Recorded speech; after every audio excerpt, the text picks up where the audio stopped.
بسم اللہ الرحمن الرحیم۔ امام علی علیہ السلام نے فرمایا تم آخرت کو لازمی طور پر اختیار کرو، پھر دنیا تمہارے سامنے حقیر ہو کر آئے گی۔ امام علی علیہ السلام نے فرمایا جب عقل مند بوڑھا ہوتا ہے تو اس کی عقل جوان ہوتی ہے، اور جب جہل بوڑھا ہوتا ہے تو اس کی جہالت جوان ہو جاتی ہے۔ اگر نمازی کو معلوم ہو جائے کہ اس پر رحمت الہی کس قدر سایہ فگن ہے تو وہ سجدے سے سر نہیں اٹھائے گا۔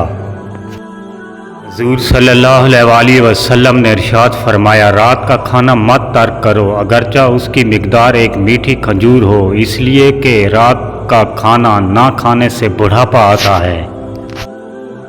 حضرت علی علیہ السلام نے فرمایا جس نے اپنے عمل و نیت میں خلوص پیدا کیا وہ اپنے مقصد کو پا گیا۔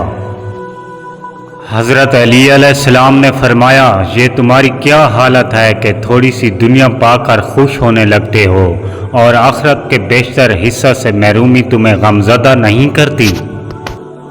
فرمان رسول صلی اللہ علیہ وآلہ وسلم اللہ کے ہاں بڑے گناہگاروں میں سے ایک شخص وہ ہے جس نے کسی شخص کے کام لیا مگر اس کی مزدوری یا اجرت لے دوڑا۔ رسول اللہ صلی اللہ علیہ وآلہ وسلم نے ارشاد فرمایا جو شخص جنازے کے پیچھے چلا اور اسے 3 دفعہ کاندھا دیا تو اس نے جنازے کا حق اپنے اوپر سے ادا کر دیا۔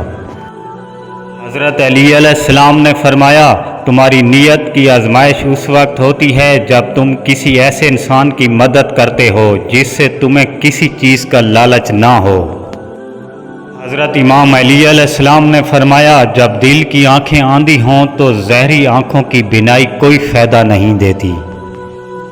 فرمان مصطفیٰ صلی اللہ علیہ وآلہ وسلم جب کسی قوم کے دسترخواں پر کوئی یتیم بیٹھتا ہے تو شیطان اس کے دسترخواں کے قریب نہیں آتا۔